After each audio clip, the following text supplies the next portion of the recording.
Olá a todos e todas, estamos aqui mais uma vez pelo canal do YouTube Educação Araucária para conversar um pouquinho hoje de forma diferenciada. Trazemos aí conosco dois profissionais de renome nacional para dialogar um pouquinho conosco em várias pautas, mas principalmente no foco da formação continuada e da educação infantil. Lembrando que a educação básica, ali, principalmente nesse momento de pandemia, nós sabemos que a educação básica ela está sendo cobrada de um modo diferenciado, né? Hoje, com as atividades remotas, que é o que o município de Araucária está fazendo, e aqui para a região do Paraná, a maioria também é com atividade remota, sabe, professor Vicente, professor Israel? E a gente fica naquela grande pergunta, né? A educação infantil, como trabalhar com a educação infantil? Então, nesse sentido, eu vou passar a palavra primeiro ao professor Vicente, para que ele se apresente, fale um pouquinho do seu profissional, depois ao professor Israel, para que a gente possa começar muitas perguntas que vieram para mim, muitas dúvidas, não só dos profissionais da educação, mas também das famílias.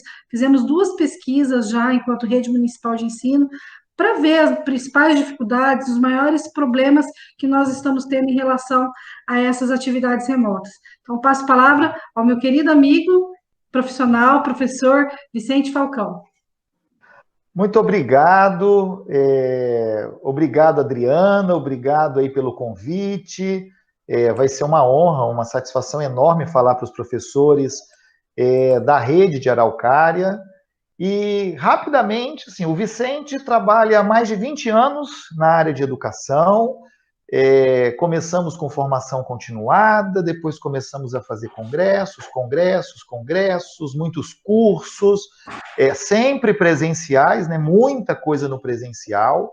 E minha formação é na área de administração e na área de educação. Fiz mestrado primeiro na área de administração, com várias formações na educação, e aí o mosquitinho mordeu e foi entrando, a gente, né, foi mestrado, agora no doutorado, enfim, muitas contribuições nesse Brasil inteiro. Hoje eu trabalho com mais de 800 palestrantes também na área de educação, com formação continuada, com cursos para escolas, faculdades, prefeituras, enfim.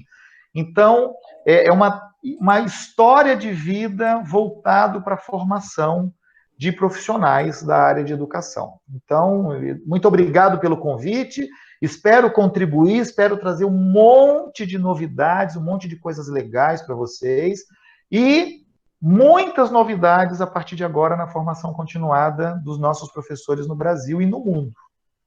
Muito bom, professor, eu fico muito feliz de poder passar um pouquinho da sua tarde, da tarde do professor Israel, compartilhando alguns conhecimentos, trocando experiência, que eu acho que a função do professor é essa, trocar experiência, fazer o diferente com aquilo que a gente já tem de conhecimento, aquilo que a gente aprendeu nas nossas academias, na formação presencial, na sua formação enquanto profissional, mas que nós, enquanto serviço, também temos que ter enquanto formação continuada. Então, passo a palavra ao professor Israel, para que se apresente, para que a gente possa começar aí o nosso bate-papo. Boa tarde. Primeiramente, quero dizer que, para mim, é um prazer enorme estar aqui com vocês, dividindo, né, esse momento que, de certa forma, está sendo proporcionado devido à crise que a gente tem vivenciado, né? Eu moro em Capinzal, Santa Catarina, né? E, atualmente, sou pesquisador na área da infância, né? Desenvolvo doutorado, estou no final do doutorado, também na área da educação infantil, né, porque eu fiz uma formação primeiramente em filosofia, psicanálise, neurociência, e atualmente no doutorado eu tenho, então, desenvolvido um projeto de pesquisa, então, na educação infantil. Trabalhei como professor durante muitos anos e coordenador de curso de magistério, fui secretário de educação aqui no meu município, e atualmente trabalho com as abordagens relacionais, né? Então, desenvolvi um estágio em Stanford, na Inglaterra, e o meu último estágio, então, foi em Reggio Emília, né?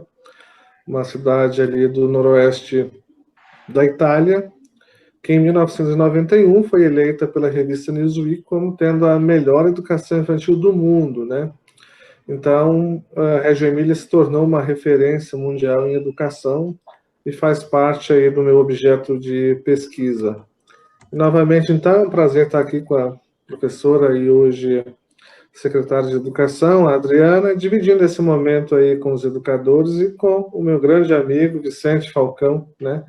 Uma referência aí nacional em formação de professores, né? Aproveitando essa sua deixa, professor Israel, eu vou fazer uma pergunta já para o Vicente, né?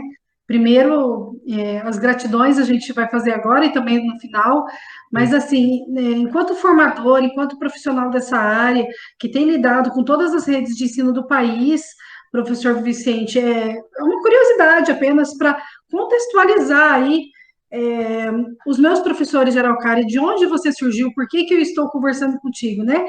Eu tenho assistido muitos congressos, o Congresso Brincar, fui convidada pelo senhor para estar fazendo uma fala aí no Espírito Santo com o Jimmy, há um tempo atrás, para contar um pouco da experiência de Araucária, e aí a gente se estreitou um pouco na nossa amizade, no nosso relacionamento enquanto profissional da educação, e a gente percebe, assim, que o norte do trabalho de vocês é com congressos pagos, são congressos aí de gestor, de inclusão, jornada pedagógica, e eu sou encantada pelo Congresso Brincar, não é à toa que eu pedi muito pelo professor Israel aqui hoje.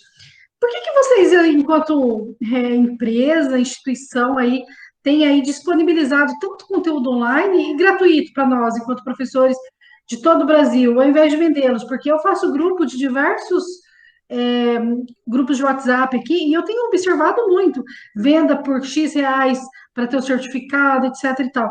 E eu tenho percebido, eu não sei, acho que são 2 vezes por semana que vocês estão fazendo lives ao vivo aí, então eu queria que você comentasse comigo um pouquinho como que está sendo esse processo, né, e por que disponibilizar gratuitamente para todo o Brasil esses cursos online? E para nós também, né, professor? Na verdade, vocês, né, chegaram até por esse processo das lives também, né? Professora Adriana, olha só. Primeiro, que assim, ninguém esperava essa ruptura das formações continuadas. Ó, eu vou falar para você que nós temos mais ou menos umas 20 a 25 formações continuadas grandes em redes de ensino que foram paralisadas nesse momento, porque não dá para juntar as pessoas, não podemos fazer isso. E aí, como fazer? O que fazer? Entendeu? Temos que nos reinventar. Começamos devagar, fazendo alguns cursos online, algumas coisinhas, mas até porque os professores tinham muita resistência com o online, né? É geral, uma resistência muito grande. E aí, o que acontece? Eu comecei a ver uma enxurrada de lives, de cursos, e isso acontecendo com uma qualidade muito ruim, sabe? Com umas coisas enjoadas. Lives que eu não conseguia ficar 10 minutos nela. Porque, meu Deus, aquela coisa cansativa, gente lendo na live. Assim, aquilo me deixava em pânico. E aí, com a minha equipe, olha, peraí, tá tudo errado. Eu acho que a gente pode fazer isso de uma forma muito melhor, de uma forma muito mais estruturada. Nós temos os melhores palestrantes do Brasil com a gente na área de educação. Vamos fazer diferente. Começamos a estudar, tá. Mas nós vamos cobrar quanto por isso, Vicente? Opa, peraí. Você acha que nesse momento que tá todo mundo assustado, gente perdendo emprego, aquela coisa toda, as pessoas vão comprar isso? Eu falei, não, ó, tá todo mundo ajudando de uma forma, ajudando. Qual vai ser a nossa forma? Como é que o Instituto Conhecer, como é que o Vicente Falcão e como é que toda a equipe da Máxima Eventos pode ajudar nesse período de pandemia? Então, nós vamos fazer isso, nós vamos fazer esse projeto e nós vamos doar gratuitamente esse projeto para o Brasil inteiro. Nós não vamos cobrar R$1. Eu vou convidar os maiores palestrantes do Brasil, os maiores especialistas. Começamos com a educação infantil, porque todo mundo queria educação infantil, né? Achar que a educação infantil era mais importante para a gente naquele momento. E vamos fazer esse processo, vamos tocar isso. E aí convidei o Israel. Israel, me ajuda a fazer um trabalho legal na área de educação infantil, vamos trazer alguns palestrantes tops, mas olha, nós não temos recursos agora. Nós temos que investir em plataforma, isso, aquilo. Vamos fazer um negócio bacana, legal, diferente. E aí começamos, só que em todo o começo, eu bati na tecla, eu não quero chover no molhado, eu não quero blá blá blá, eu não quero, sabe, discutir sexo dos anjos, não. Eu quero questionamentos, eu quero profundidade, eu quero montar efetivamente uma aula, algo fantástico, algo que vai contribuir significativamente para todos os professores, para toda a comunidade educacional.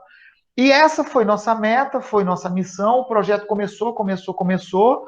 A cada dia ele triplica aí a quantidade de usuários, de pessoas que estão conosco, acompanhando, seguidores. E eu não vou mentir para você, eu acho que esse projeto não acaba, sabe? Mesmo depois que tudo voltar ao normal, as lives pedagógicas do Congresso Brincar continuam. E o mais importante, professora Adriana, eu estou conseguindo trazer alguns nomes maravilhosos para as nossas lives que muita gente não conhecia, entendeu? Profissionais assim que são fantásticos, que a gente sabe da capacidade deles, são maravilhosos, e o Brincar acabou sendo uma janela para que esses profissionais também pudessem mostrar o seu trabalho para o mundo inteiro, para o Brasil inteiro. E eu acho que a missão está sendo cumprida. Então, hoje nós fazemos as lives do Congresso Brincar todas as segundas, todas as quartas e sábados, 2 vezes na semana, sempre às 16 horas. E aqueles profissionais que não conseguem nos acompanhar online, por qualquer que seja o motivo, elas estão no nosso canal do Facebook e YouTube, do Congresso Brincar, gratuitas, livre para usarem, para estudarem, para poder se aprofundar, enfim. E é o que está acontecendo. Diversos grupos de estudo no Brasil inteiro estão usando as lives do Congresso Brincar para as suas formações. E nós estamos muito felizes. Professor, e aí você tem certificação também? Porque é uma ferramenta importante para os nossos professores, não só de Araucária, mas para todos os outros das redes aqui de ensino, de todo o Paraná. Só para contextualizar, professor Israel e professor Vicente, essa live aqui nós vamos compartilhar, né, para todo o Paraná, que vocês vão estar sendo aí assistidos. Então, assim, haverão, sim, outros profissionais que estarão ali linkando, entrando em contato, para receber certificação de formação continuada, né, em relação a isso. Aí, se você pudesse só, para contextualizar, informar como é que é esse acesso ao certificado, quem que certifica, como é essa certificação, para que a gente possa entrar aí, de fato, na nossa formação, que estamos aí todos aguardando, em específico. O Congresso, as lives do Congresso Brincar são um presente para todos. É de graça, não paga nada, não tem custo nenhum. Se vocês entrarem nos nossos canais, estão todas as que nós já fizemos lá, todas gravadas lá automaticamente. E nós emitimos um certificado exclusivamente para quem participou online. Então, se a pessoa participou online, ela, no final, sempre, né, na metade ou no final, em algum momento, eu lanço um link, ó, o certificado de vocês estão aqui. Aí a pessoa baixa aquele certificado automaticamente, é na hora, entendeu? Não tem essa coisa de assistir depois, não. Nosso é um presente. Então, nós valorizamos aqueles que estavam presentes com a gente na audiência ali. Por isso que dá 2.000, 3.000 pessoas nas nossas lives. Ótimo. E aí a pessoa entra, pega o certificado. Ah, mas eu assisti 2 dias depois, 3 dias depois. Não. O certificado é exclusivamente... Essa foi a forma que nós conseguimos de criar um envolvimento aí grande com esses profissionais e fazer dia de estudo mesmo, entendeu? Então, as redes de ensino hoje sabem que os nossos certificados a pessoa só recebe se efetivamente participou da formação. E tem todas as instruções no nosso Facebook, no Instagram, tá tudo lá, muito fácil, muito, né? E o certificado também é um presente. Diferente de algumas lives por aí que estão vendendo certificado, a nossa não. A nossa só recebe o certificado se você estiver com a gente online. Bacana. Vamos fazer uma pergunta para o professor Israel, para que as meninas também descansem um pouco, né, professor Vicente? A Nossa, Vládia e a Simone, que está nos acompanhando aí, fazendo a tradução em tempo real conosco. Agradeço as minhas meninas da Rede Municipal de Araucária, e os meninos também que estão cuidando aí da parte do TI, o Ricardo, o Kleber, e toda a assistência ali do Departamento de Articulação Pedagógica, por meio da Diretoria Executiva de Ensino, que queira ou não queira, para acontecer tudo isso aqui, né, professor Vicente, tem que ter muito trabalho nos bastidores. Só para vocês terem uma noção, nós estamos desde a 1h20 conversando para começar a nossa live a partir das 2 horas da tarde, né? Então, agora são 2h21, a gente já está com um tempinho, mas tudo antes tem todo um namoro, um diálogo, para que aí a gente consiga trabalhar de forma mais coerente em relação à formação efetivamente. Professor Israel, os meus profissionais estão muito chateados no aspecto de que eles estão longe de suas crianças. A sala de aula, enquanto formação de grade curricular, formação de graduação profissional que nós tivemos nos cursos de licenciatura, não existem mais nesse momento. Porque tudo que a gente aprendeu em sala de aula, como ser professor, eu sempre brinco assim, meninas, pensem, a profissão de professor é aquela que a gente tem um exemplo, porque nós vivemos em bancos escolares durante quanto tempo? Então, você tem ali o exemplo do bom professor, você tem o exemplo daquele professor que tem um diferencial, você tem vários exemplos. E, de repente, para-se tudo. A educação infantil, por sua vez, uma pegada, você sabe muito bem que eu sou muito contra essa questão de apostilamento, nos aspectos de que a criança fica robotizada, sem criatividade. Estamos aí Era um ano de muita colheita com a BNCC, as competências e habilidades socioemocionais. Sou da área da educação infantil, gestão e educação infantil é meu carro forte, alfabetização ali.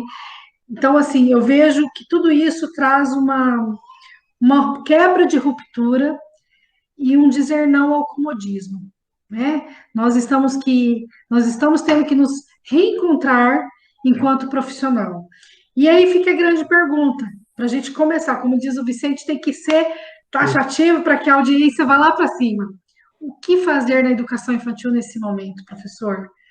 O arroz com feijão a gente já acho que está até fazendo, mas eu sei que tem essa vasta experiência, através dos seus estudos, do seu conhecimento, e que todos os dias a gente tem que buscar esse conhecimento, ele nunca para, isso é fato.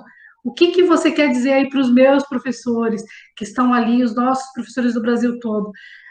Periodicamente se questionando, será que o tempo está sendo adequado? Será que não estão prejudicando a criança? Será que ela não está muito na tela do celular? Fala um pouquinho aí sobre essas experiências, diante de todas as formações que você já fez em outras redes de ensino, até mesmo nas Undimes aí da vida de todo o Brasil, com o Vicente também nos congressos.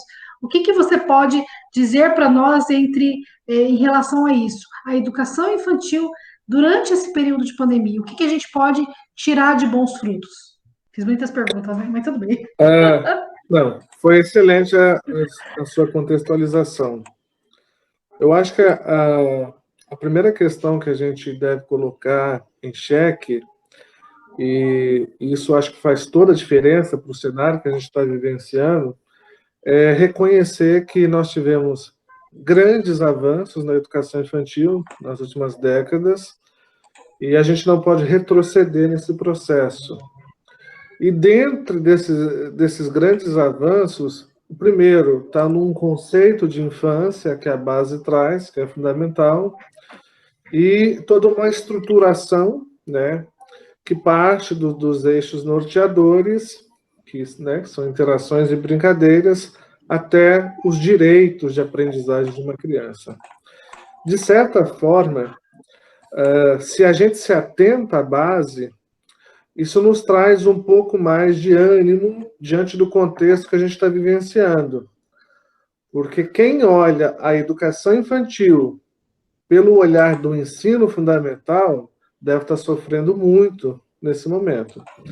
E essas duas palavras são chaves, né? Educação infantil é uma coisa, ensino fundamental é outra.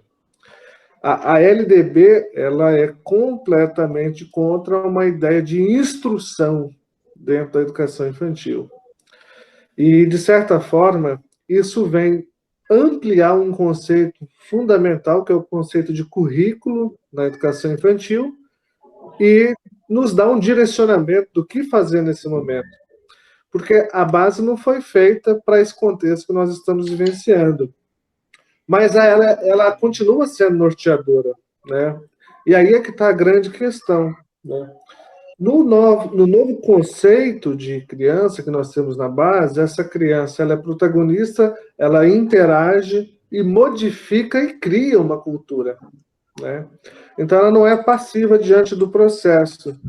E por isso que eu digo que a gente não pode retroceder nisso, a gente não pode querer que nesse momento agora, tudo aquilo que nós caminhamos nos últimos anos, a gente coloque a perder, porque agora nós estamos diante de um contexto novo.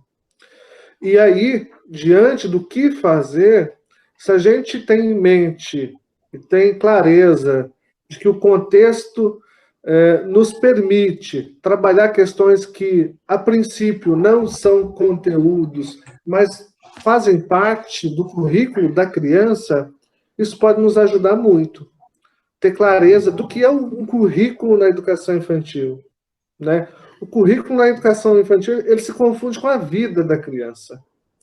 Então, desde o momento que ela acorda, se eu não permito que essa criança se estenda na cama a manhã toda porque está dormindo muito tarde, se eu cuido da alimentação dela, se eu cuido da higiene pessoal dela, se eu busco uma diversidade de ações, onde essa criança se alimente, cante, brinque, desenhe, pule, corra, se frustre, se alegre e assim por diante, eu estou cumprindo, em grande parte, esse currículo, para não correr o risco de, na tentativa de desenvolver atividades dirigidas, colocar essa criança, então, numa mesinha sentada, com papel, e ela vai ficar frustrada, vai frustrar a família, vai frustrar o educador que está tentando trabalhar dessa forma. No final de tudo isso aí, a gente corre um risco enorme de que isso se torne um problema a mais e essas crianças vão, no final desse processo, ficar na frente da televisão, e aí, na frente das telas.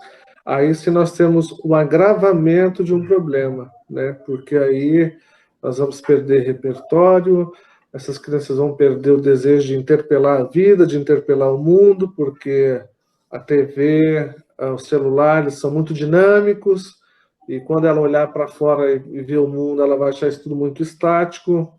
Então, é importantíssimo, nesse momento, reconhecer a importância, né, de se compreender o que é um currículo na educação infantil, né?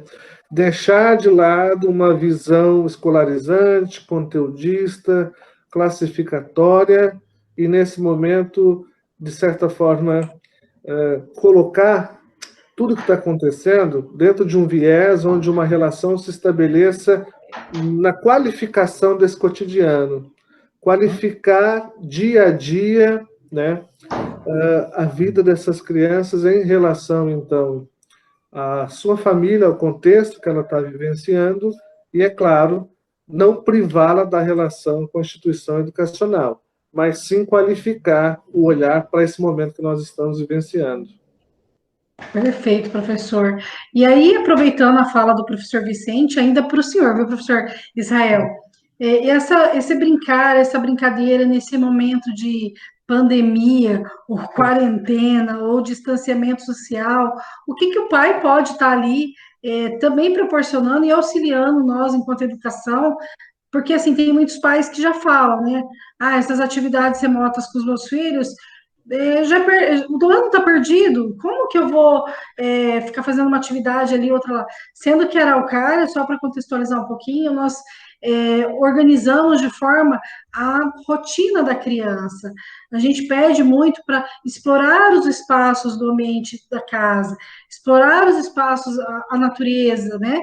Bem nessa pegada mesmo, como o professor falou, da questão do currículo, da base ali, e resgatando principalmente o seu eu enquanto sujeito, enquanto alguém que está dentro de uma família, seja ela da estrutura que for, né? Então, como que o professor pode estar auxiliando esses pais, que é uma pergunta até que vai para os dois, né? Como que esse professor ele pode estar ali organizando brincadeiras e uma rotina diferenciada nessas atividades remotas, mas que também os pais têm o seu tempo, né? Porque você bem falou, a questão do tempo que essa criança dorme, essa rotina que deve ser organizada dentro da família, precisa ser o quê? Organizada em conjunto, onde várias pessoas estejam ali contribuindo para que essa criança se sinta também dentro desse período histórico que estamos vivendo aí dentro desse contexto, parte de uma história da família, uma história de um mundo, uma história de uma sociedade que vamos ter que construir juntos. Então, a pergunta que fica é: qual é a importância desse brincar para essas crianças, não só as crianças que a gente sabe que se organizam, mas também a criança da inclusão, a criança que tem dificuldade de aprendizagem, como que a gente pode estimular isso, um tempo adequado, um tempo que não seja adequado, essa questão da rotina para a criança. Como é que você pode sugerir aí para nós, educadores? É fundamental para a criança reconhecer um ambiente organizado, né? Quando eu digo organizado, é onde ela se sinta protegida, amparada, né? E, ao mesmo tempo, ela sinta que existe em torno dela um ambiente para esse desenvolvimento. É claro que, quando eu digo esse sentir, eu falo com uma perspectiva subjetiva, né? Ou seja, eu quero dizer que quando você trabalha com uma criança e o mínimo de espaço que você tem, você consegue organizar dentro de uma rotina, você organiza dentro dela as emoções dela, você organiza o sentido das coisas para ela, né? Então, eu, quando penso em rotina, em organização aqui, eu não penso em algo restrito. Eu penso em algo que deve estar sendo revisto, né? Porque tem que se ter uma atenção contínua a tudo que está acontecendo, mas eu penso assim, que há a necessidade de se pensar no que vai se fazer e como se vai fazer. Eu não posso ser tocado nesse momento pela contingência do que está acontecendo, né? Acordar sem ter o mínimo de ideia do que vai acontecer e do que eu vou fazer. Até porque, para estimular um ambiente onde essa criança pode brincar, eu preciso, de certa forma, preparar um ambiente para isso. Eu não estou falando aqui de potencialidades materiais, não. Eu estou falando verdadeiramente em dispor um ambiente para que isso aconteça, essas experiências aconteçam. E essa palavra brincar, e aí eu acho que é importante no Brasil a gente fazer meia-culpa, porque nós temos que ser humildes ao ponto de reconhecer que ainda nós temos muito que evoluir na ideia do que é brincar na educação infantil. Uma criança se constrói enquanto brinca. Todo o processo subjetivo de construção de uma representatividade da vida na infância vem através do brincar. E não é o brincar como oposição ao trabalho. Não. Essa é a grande questão. Nós temos um equívoco ao pensar a brincadeira por uma perspectiva utilitária da vida, né? Como se a brincadeira fosse um momento de dispersão da criança e para que em outros momentos ela retorne ao momento de aprendizagem. Isso é um problema, né? Porque hoje nós sabemos que as matrizes de desenvolvimento de uma criança, elas são muito bem consolidadas através do brincar. E tem um detalhe, né? Qualificar o olhar por brincar é diferenciar do que é brinquedo dentro da concepção adulta, que isso é grave, né? Brinquedo para criança é o que ela usa para brincar. Não é aquilo que a indústria diz que é brinquedo. Então, isso já facilita meio caminho, porque hoje, quando a gente fala em brincar heurístico, tá? Então, se a mãe em casa tem uma panela, se ela tem tampa de panela, se ela tem objetos que podem ser utilizados à disposição da criança, por mais simples que sejam, por exemplo, na mão da criança, um pouquinho só de imaginação vira um brinquedo. E, inclusive, há muitas instituições que já vêm desenvolvendo atividades para, de certa forma, se desprender daquilo que a indústria diz que é brinquedo, até porque há uma limitação nesse processo, né? Há muito pouco de imaginação nisso, para justamente trabalhar com material não estruturado ou justamente com materiais que a gente pode colocar no âmbito, então, desse brincar heurístico. Então, a gente pode, a partir disso aí, começar a pensar esse brincar como algo que é estrutural na vida da criança, mas que, acima de tudo, nesse momento que ela está vivenciando, o primordial, o principal. Essa criança vai sair da educação infantil, vai ter no mínimo aí 12 anos de fundamental e médio. Então, o Malaguz dizia uma coisa importante, que é um dos fundadores de Reggio Emília, né? Se nesse momento que a criança está vivenciando a educação infantil, de certa forma, ela não conseguir construir uma linguagem que seja mais científica, mais lógica, ela vai ter tempo para isso, porque a estrutura científica e lógica, ela está sendo construída enquanto ela brinca. Isso é que é o mais importante, né? Então, quando uma criança... vou citar um exemplo simples. Quando uma criança brinca aqui com pedaços de objetos e tenta classificar, montar e assim por diante, ela está construindo conhecimento, que nesse momento talvez fique sem uma linguagem específica que é própria da ciência, que é o que a gente diz aí, um conhecimento sistematizado. Mas no momento certo isso vai acontecer. Então, uma criança que brinca hoje, tem um ambiente saudável, ela, de certa forma, está tendo, sim, o recurso, o subsídio necessário para essa fase. Então, é aquilo que eu coloquei, é respeitar o conceito de infância nesse momento. Porque se a gente for seguir a pressão da sociedade, dos pais, que tem um olhar positivista da educação, nós vamos desprezar todos os estudos, toda a fundamentação pedagógica que nós temos hoje, que nos impõe a necessidade de garantir esses direitos elementares da criança. Então, quando a base fala em conviver, brincar, participar, explorar, expressar-se e conhecer-se, não é à toa que isso está ali. Isso está ali para tentar garantir a integridade desse processo que estava sofrendo dentro da história, primeiramente, de uma perspectiva que era assistencial, e depois, que é o problema mais grave no Brasil hoje, uma perspectiva escolarizante. O mais grave no Brasil hoje não é a perspectiva assistencial, é a perspectiva escolarizante da educação infantil. Né? Então, nós devemos educar o nosso olhar para isso.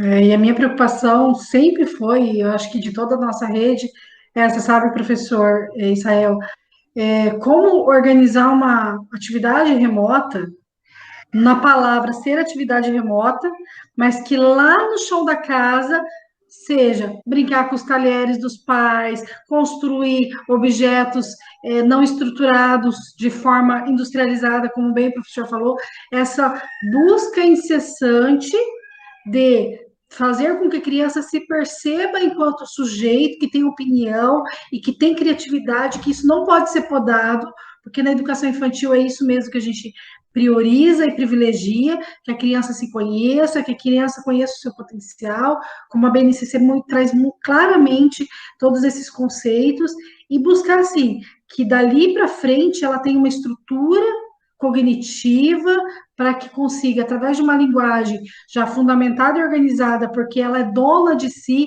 ela é dona da sua realidade, ela conhece os seus limites corporais, psicológicos, até onde que eu posso ir, por onde eu preciso chegar, para que aí sim ela consiga entrar nesse conhecimento sistematizado que a gente fala, que é para ensino fundamental. Muito, muito esclarecedora a sua fala, muito, muito boa. E vamos continuando aqui. Então, agora eu vou para o Vicente, para você tomar uma aguinha, e a Simone também ali ficar mais tranquila diante da nossa pergunta. Falando, pegando esse gancho do professor Israel, Vicente, você está com o microfone fechado, tá?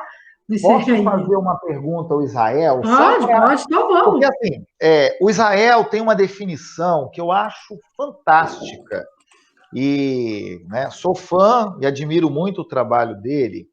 E, Israel, explica um pouquinho, porque nós estamos falando de rotina na vida da criança, na vida do brincar. Hoje o nosso aluno está em casa e os professores estão, né, alguns professores de ensino fundamental estão bombardeando de atividades.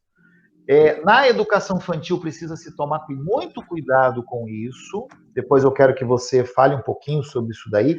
Mas olha só, existe uma rotina, mas temos que lembrar que lembrar os professores, principalmente da educação infantil, que nós temos um aluno que está em casa.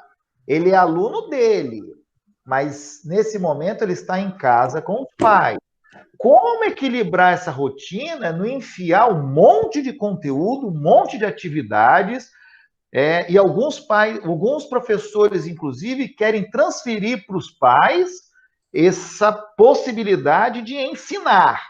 Então, eu gostaria muito que você deixasse muito claro o que é a rotina do nosso aluno em casa, o que é que o pai tem compromisso e de quem é a missão de ensinar. A sua fala é perfeita, Vicente. Eu acho que isso tem que estar muito em cena hoje.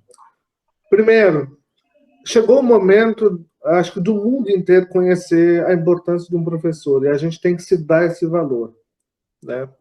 Os pais não são pedagogos, a não ser aqueles que têm formação para isso, né? Eles são pais e têm dentro do núcleo familiar, seja qual for a sua realidade, graus de referência, que são diferentes, então, da referência do que é um educador. E quando eu digo que a gente tem que se valorizar, é que não dá para transferir isso, né? O olhar do pedagogo é de alguém que tem ciência, né? De quem apurou uma prática ao ponto de ter o refinamento que a ciência nos oferece. Então, o olhar do educador diante de uma atividade é um olhar refinado. E por isso as atividades são vistas, por mais simples que seja uma atividade, ela tem uma complexidade do ponto de vista do desenvolvimento cognitivo, motor de uma criança. E a gente não pode, de um momento para o outro, exigir que os pais tenham esse mesmo olhar.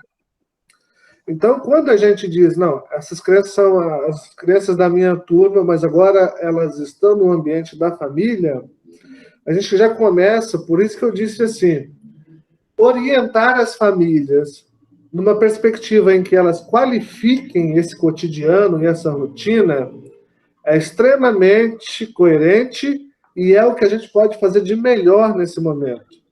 Tudo aquilo que eu tentar, de certa forma, direcionar para a família, que a princípio envolve um conhecimento prévio, uma experiência, uma bagagem de quem já tem chão de creche, e agora a gente quer, de certa forma, exigir que aquilo ocorra na família, vai ser extremamente frustrante para as três partes, para a criança, para a família e para você como educador. Então, facilitar as coisas do ponto de que a gente, de certa forma, nos limite ao ponto de ter a coerência de reconhecer o que a família tem condições de fazer. E mais do que isso, gente, nós estamos vivendo num contexto único na história, sem precedentes, né? E se é um contexto único, sem precedentes, não existem certezas, não existem receitas, mas a prudência nesse momento é fundamental. Eu estou recebendo diariamente relatos de famílias, de crianças que estão passando por um momento de frustração muito grande, porque aquilo que está sendo proporcionado está um pouco além do que eles podem nesse momento oferecer. E é frustrante isso. Então, assim, eu acho que a escola, a educação não pode estar ausente, ela tem que mostrar a sua identidade o tempo todo e a sua função, principalmente nesse momento, né, em termos de orientação, mas cuidar muito, inclusive com esse tipo de atividade que é proposta. Por quê? nós temos uma diversidade muito grande no contexto real de cada uma dessas crianças. E não dá para simplificar isso, porque nós estamos cometendo um erro muito grande, que é marginalizar o processo, né? Então, assim, essas particularidades, essas singularidades devem ser respeitadas. Então, para que a minha proposta seja mais universal possível, ela tem que ser muito coerente com essas fragilidades que surgiram agora, que na minha concepção, elas já existem há um bom tempo. O que aconteceu é que esse momento evidenciou isso. Famílias que terceirizavam o processo educacional, que não participavam do processo, que de certa forma entregavam as crianças na instituição e vinham buscar, e nunca tiveram um olhar sobre isso, nunca acompanharam o processo, nunca tiveram uma atenção acerca. De repente, se veem agora postas nessa posição difícil. Então, eu acho que nada melhor do que cada profissional, junto com a sua coordenação, com a sua própria instituição, que conhece bem o contexto, né? E eu acho que isso é fundamental, ou seja, cada escola tem um contexto, cada turma tem um contexto muito próprio, cada criança tem a sua própria realidade, é fundamental que isso seja considerado, né? Para que a gente não cometa o erro de achar que as coisas vão funcionar mecanicamente. E não vão. E vamos tentar, né? Vamos tentar. Na medida em que nós tenhamos a possibilidade, vamos criando, então, um canal de comunicação onde a gente vai trocando informações para tentar aperfeiçoar esse processo. Eu acho que todo mundo que tentou apresentar algo com certezas, com convicções, proporcionaram um conjunto muito grande de dúvidas, até porque não é tão simples assim, né? Professor Israel, eu estou com as meninas da educação infantil aqui que estão congelando o que você está falando. Elas estão, assim, encantadas, as nossas responsáveis de núcleo lá na Secretaria de Educação. Fizeram várias perguntas, assim, que brilhantemente o professor está discorrendo aí junto com o professor Falcão. E a gente fica muito feliz de estar atendendo a expectativa não só dos professores, mas também de estar tendo esse olhar enquanto sociedade. A gente precisa conhecer da educação. Porque todo mundo gosta de falar de educação, mas ninguém sabe a importância desse papel que é o do professor. Então, é de fato o momento de buscarmos, acho que algumas palavrinhas-chave o professor colocou aí. Identidade. Qual o papel da instituição dentro da sociedade? A educação, ela tem um papel que é único. E esse papel único compete a quem? Ao professor. Ele tem que ser o protagonista. O professor ele não pode ficar aquém daquele contexto histórico que está sendo passado. Salvo exceções, aquilo que a gente sabe que não está no momento, não é o ideal, a proposta que estamos fazendo, não é o mais correto, né, professor Vicente? Não vamos atingir de forma de qualidade a todos e todas, mas precisamos mostrar que estamos aqui, que somos protagonistas, que temos sim o porquê. Porque senão, para que a gente precisa de professor? A gente precisa de professor porque é ele que direciona nós. E aí eu vou me incluir junto. Ele me direcionou. Hoje eu sou professora porque eu tive uma professora que falou: você tem o tato para ser professora. Eu fui fazer outra graduação e voltei para o magistério. Perfeito da colocação. A identidade, eu tenho um professor chamado Jesus Martim Barbeiro, eu não sei se vocês conhecem, é um livro chamado Exercícios do Ver. Eu sou da área de comunicação também, né? E ele coloca muito isso, que nós temos na sociedade, ou tínhamos, né? A escola, a igreja e a família. Hoje nós temos o quê? A mídia que gerencia tudo isso, porque a família fica na frente da televisão, hoje não é mais a televisão, é o WhatsApp, a internet, é YouTube, né? E olha nós aqui. Aí nós temos a igreja que não está mais tão presente dentro das suas famílias, haja vista o ritmo frenético da sociedade, da nossa geração, eu vou me incluir na geração todos nós aqui juntos, e também temos aí o quê? O único que restou enquanto pilar da sociedade é a escola. E a gente precisa bater no peito e dizer: eu sou professor, Eu estou aqui, eu sou o detentor do conhecimento do que essa criança precisa aprender. E muitas vezes eu vejo pormenorizado esse papel do professor.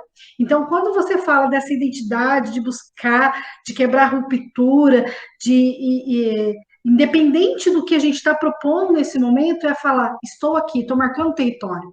Porque a educação, ela não pode morrer. O resto tudo pode acabar. Mas a escola, ela precisa estar presente a todo momento. Hoje de manhã, numa tese de doutorado de uma aluna da UFR, que eu fui convidada a participar, a gente estava falando das estruturas do prédio, só para contextualizar. A estrutura do prédio está sem vida agora. Por incrível que pareça, eu tive prédio que quebrou os vidros sem aluno. E não foi gente que foi lá vandalizar. A estrutura do prédio, porque é vivo, isso tudo é vivo. E se você ficar sem a vivência dessas crianças, o prédio está sentindo falta. Porque o prédio também é um pelo outro, é um DNA. A educação, o DNA está no nosso sangue aqui, né? Então, assim, eu fico muito feliz com essa sua fala, dessa identidade, dessa situação em que a gente precisa se colocar enquanto protagonistas, porque é a fala que eu vou fazer, que eu ia perguntar para vocês dois. E aí? Como é que fica essa formação continuada em serviço dos professores? Vai haver mudança nesse contexto? Sei que o Vicente colocou um pouquinho, que as lives provavelmente continuarão. A gente sabe que os professores estão aprendendo um pouquinho mais do que é educação à distância, lembrando que a educação à distância, ela tem um formato, ela tem uma legislação própria, e não é o que a gente está fazendo aqui. Porque eu sou estudiosa também da educação à distância, e não é isso que a gente está fazendo aqui. Precisa de toda uma formatação. Mas, independente disso, professor Vicente, professor Israel, como que nós, professores, vamos aí, pós-pandemia, entrarmos dentro de uma sala de aula, ou até mesmo estudarmos, nos aperfeiçoarmos, se não através de conhecimentos, porque não vai voltar. Isso aqui tudo não vai voltar. A gente sabe que a educação ela vai ter atividade presencial no futuro, as formações continuadas deverão acontecer no meio ou de serviço, conforme cada rede chama, mas como que nós, professores, podemos nos ressignificarmos enquanto sujeitos diante dessa vivência que estamos tendo? Acho que eu vou passar um pouquinho a palavra para o senhor Vicente, aí a gente complementa aqui. Tá bom. Professora Adriana, eu quero só fazer duas considerações, né, que é o seguinte. Primeiro, a live é praticamente um evento. Olha quanto que a gente está conversando, falando para chegar nesse momento, quanto a gente já passou. Então, assim, muda a nossa rotina, horário, isso, aquilo, gravação, estrutura, tudo. É um evento, né? Eu costumo dizer que a live, uma live bem feita, bem estruturada, com gente que tem compromisso de fazer, de levar conteúdo, é um evento. Segunda contribuição nunca se deu tanto valor ao professor como nós estamos tendo agora. Então, eu acho que isso até é um ponto muito positivo para a nossa categoria, sabe? Porque todo mundo fala de educação, é discurso, é bonito, é legal, falar de educação é ótimo, mas esse momento que nós estamos passando, essa sacudida, deu efetivamente aos pais uma nova visão, um novo conceito do que é efetivamente ser um professor. E quantos professores, vou colocar meus vizinhos de porta do meu prédio ali, do andar, aí como eles estão assim, Vicente, como que a professora do meu filho dá conta de 30 alunos, se eu não dou conta dele em casa, e é meu filho, é minha cria, está aqui, faço ideia, 30 numa sala de aula. Falei, para você ver como é que é. Eu acho que a professora tinha que ganhar mais, que ela ganha pouco, a educação ganha pouco, né, pela complexidade que é o ensinar. E ele sente que não consigo ensinar, eu não consigo. Eu falo, mas não é a sua função essa. Mas eu não consigo, é difícil essa interação. Ótimo. Então, esse momento todo também tem outro ponto de vista para nós, que trabalhamos com formação, somos professores, estamos na universidade, estamos na academia. Nós hoje não estamos fazendo educação à distância, nós estamos fazendo educação remota. O que nós estamos fazendo aqui é exatamente isso, essa aproximação com os pais, com a casa, é um processo remoto que nos foi forçado a fazer. Eu vou lhe falar eu fiz a abertura do ano letivo no ano passado, no município, na Bahia. E eu falei exatamente sobre isso, professor. A gente precisa se atualizar, nós precisamos conhecer melhor as mídias, a tecnologia. Assim, uma meia dúzia de professores estava rindo no fundo. Que nada, isso nunca vai acabar. Eu sou professor aqui, minha especialidade é matemática, eu sempre vou ter que ir no quadro lá ensinar. Matemática nunca vai ser substituído pelo computador. Como é que vai ensinar matemática pelo computador? Como é que vai ensinar a língua portuguesa pelo computador? Ah, não dá. Olha o que nós estamos vivendo hoje. Né? Então, o que aconteceu com a educação e o que aconteceu com a formação continuada, o que vai acontecer? Os cursos, os congressos, os eventos presenciais, as formações presenciais, a universidade não vai acabar. Mas nós estamos recebendo como se fosse uma aceleração. Nós aceleramos quase 10 anos aí, se a gente parar, e foi forçado. A educação no Brasil inteiro deu um avanço. Está fazendo certo, está fazendo errado, está fazendo bem feito? Não é essa a questão. Mas como que os professores agora, principalmente alguns que estavam estacionados, estão tendo que se movimentar, estão tendo que aprender a usar o Zoom, a usar o Meet, usar isso, usar outras ferramentas.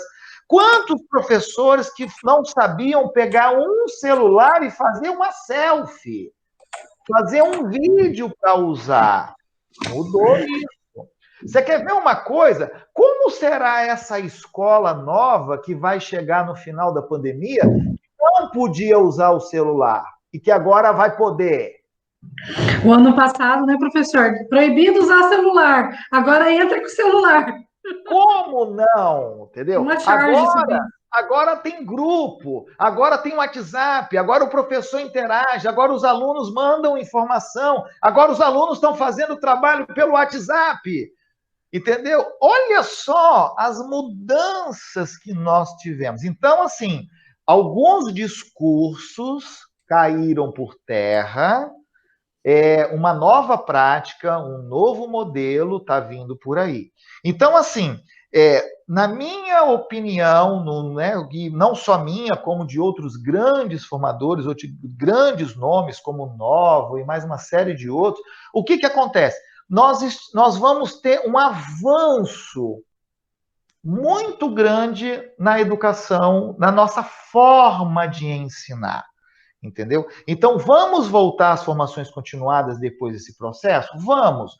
Só que a tecnologia entrou na veia, a tecnologia está no sangue agora, não está mais para fazer. Tínhamos formações que os professores não aceitavam fazer atividade. Como é que vai ser agora? Existem 2, 3 aulas que estão lá na plataforma, no curso. Vocês vão assistir a aula, tem atividade, tem exercício, tem trabalho para entregar que vocês vão colocar na plataforma. Na semana que vem, a professora vai aparecer para tirar dúvidas, para fazer uma explicação e tirar dúvidas. Vai estar todo mundo ali, e esse é o processo habitual. Mas, Vicente, vai ter presencial de novo? Vai. O ser humano, nós, professores, precisamos de ter esse contato, de estar junto. Isso não vai acabar, só que vai mudar o formato.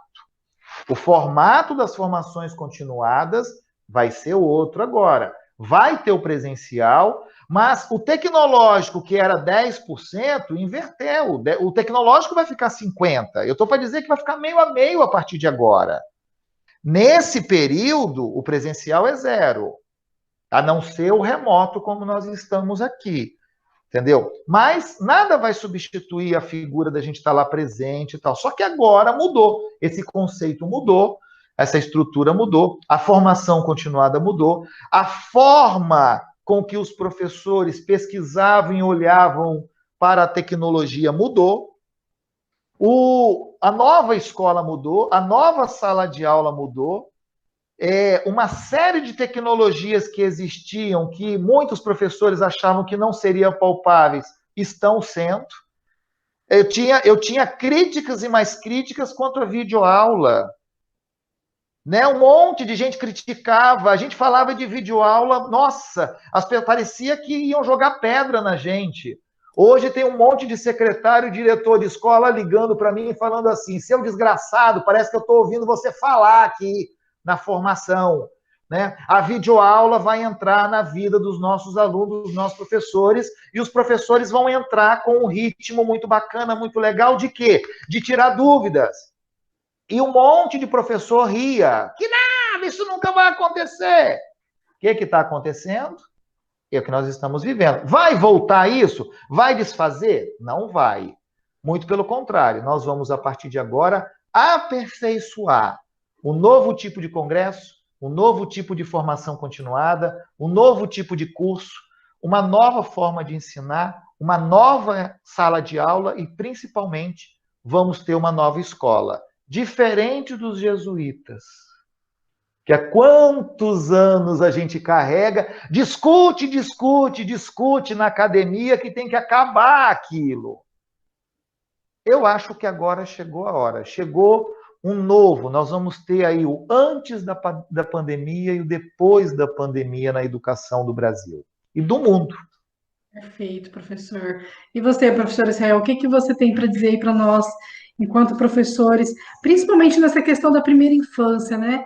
Eu falo que a primeira infância, ela é ali o pilar.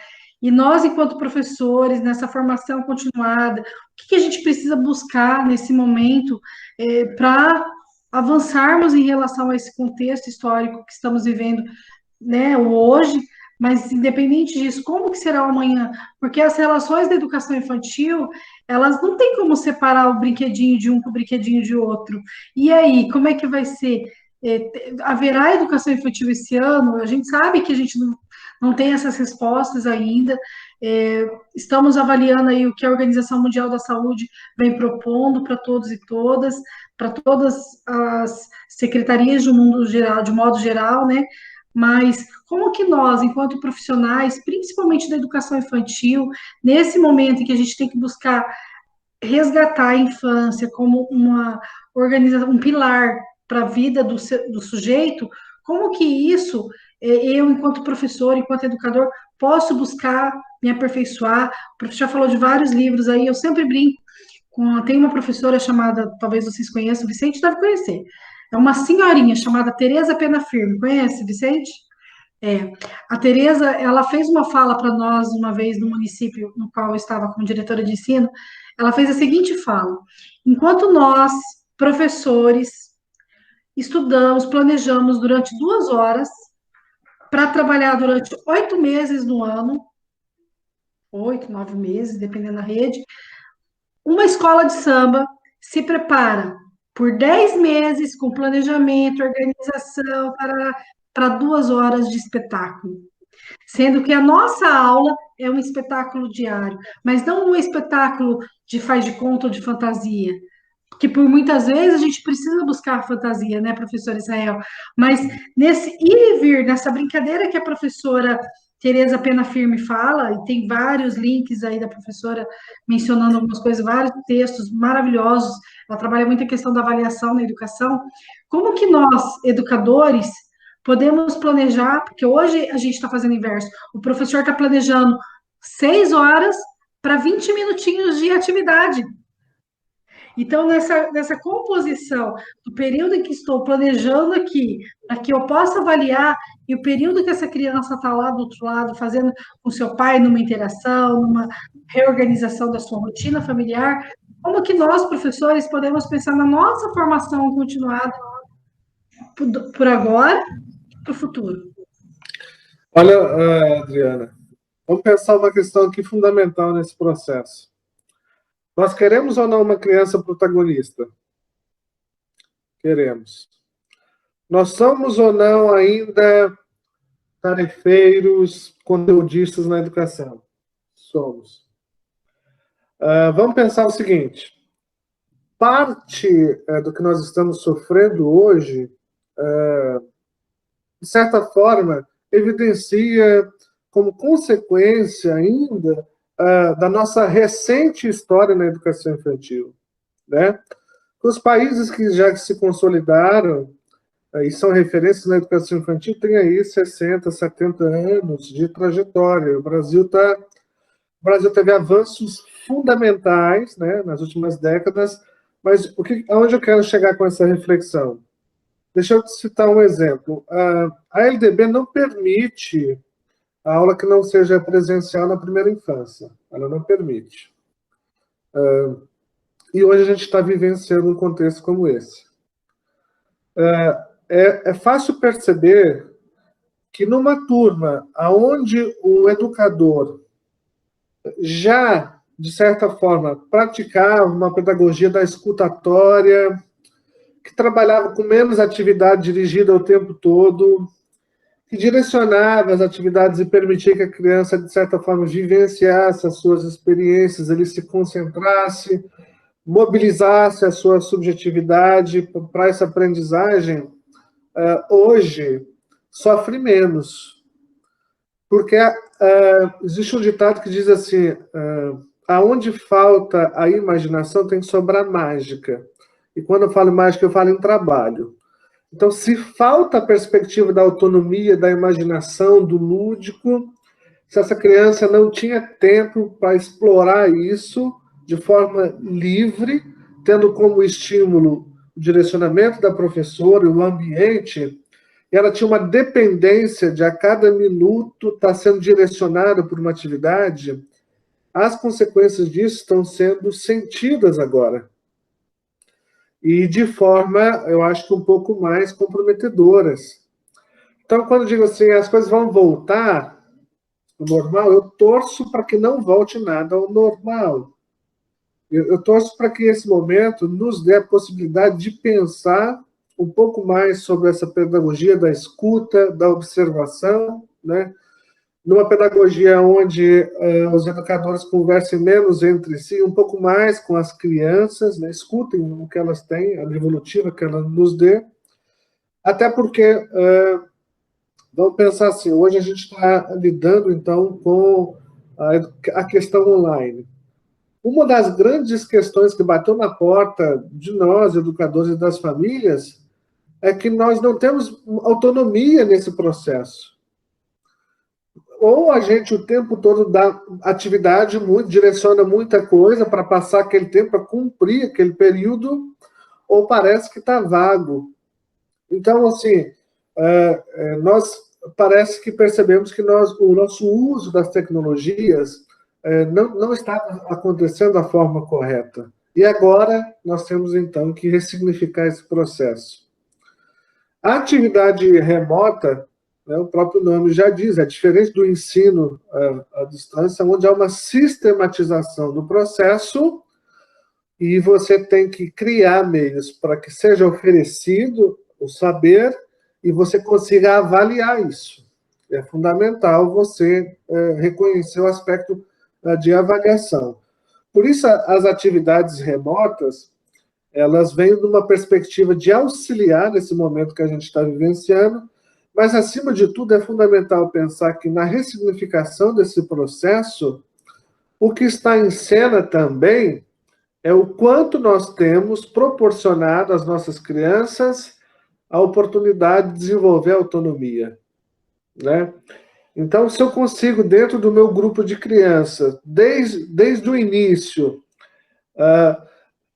reconhecer que é importante que elas tenham tempo, que esse tempo oportuno seja respeitado, que essas singularidades, essas particularidades sejam respeitadas, que a rotina de uma creche não seja uma rotina pela perspectiva do olhar do adulto, que não seja um ambiente onde o adulto trabalha, mas sim seja tudo em conformidade e estruturado para que a rotina da criança seja mais saudável, eu acho que nós, de certa forma, teríamos um pouco menos de problemas como nós estamos enfrentando hoje. É claro que nós estamos num processo de formação para isso.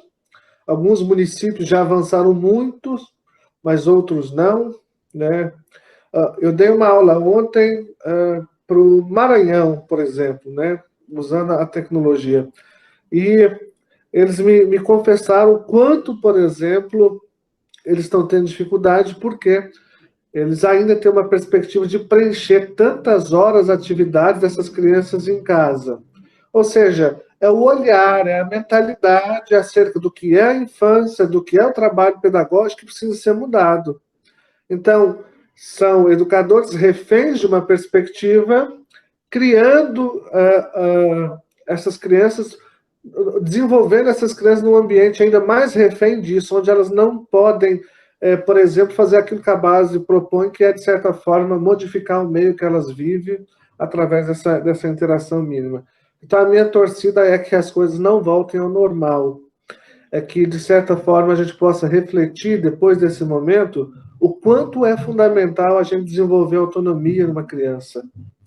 Tudo aquilo que eu fizer por ela, em termos de roubar dela a possibilidade dela desenvolver uma autonomia, eu não estou contribuindo, né? De certa forma, eu estou prejudicando. E hoje eu consigo ver, em determinadas rotinas de algumas crianças, que me mandam vídeos e me mandam relatos, algumas conseguem se concentrar em algumas atividades por mais tempo, porque se envolvem ludicamente naquelas atividades, e tem outras que necessitam a cada 5 minutos estar sofrendo uma intervenção, porque elas não estão acostumadas a isso. Elas não foram acostumadas a terem tempo. O tempo delas não era respeitado. Tinha sempre alguém com uma atividade dirigida, achando que se eu não estiver fazendo isso, eu não estou nem trabalhando. Tinha professor que não se sentia trabalhando ao perceber que as crianças estavam livremente brincando. E aí, então, por isso, mudar o olhar vai ser fundamental. Eu acho que isso vai ser uma das grandes coisas que a gente pode colher nesse momento. Muito bacana, professor. Eu estou muito feliz, porque algumas perguntas que chegaram para nós e que eu compartilhei com vocês, né, Vicente?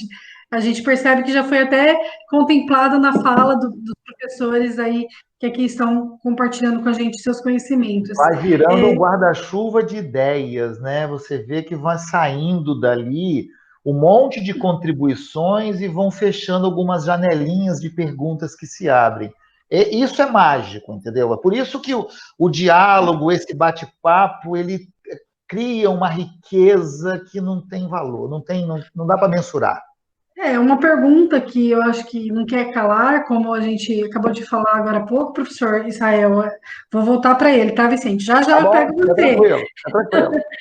É sobre essa questão da avaliação, né? Como avaliar essas brincadeiras? Porque você bem colocou, é preciso uma mentalidade, é preciso um contexto.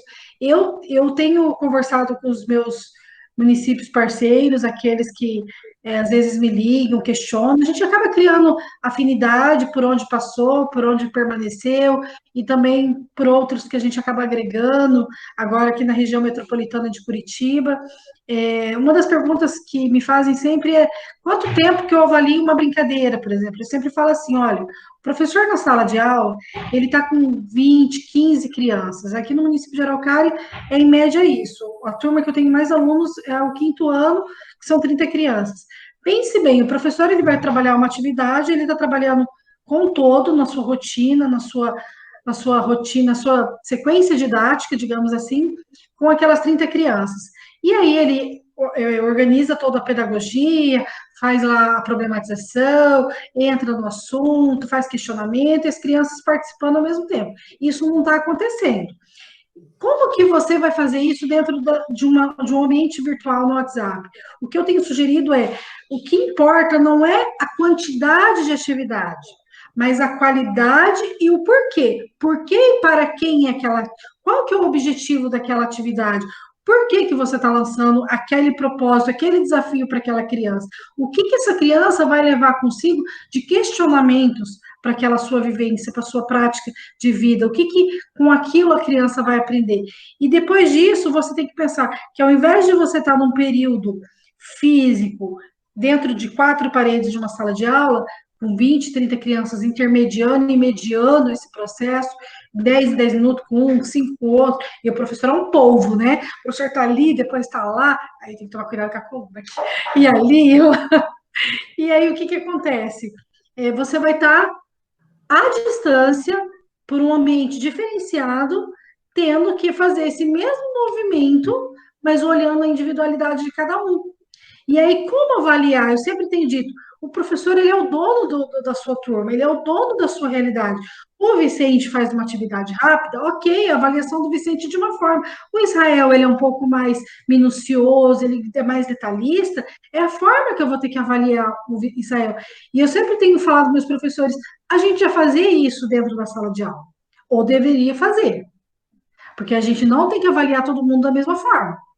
A gente tem todos os processos de avaliação que são pressupostos dentro de uma secretaria, de uma professora, de um professor.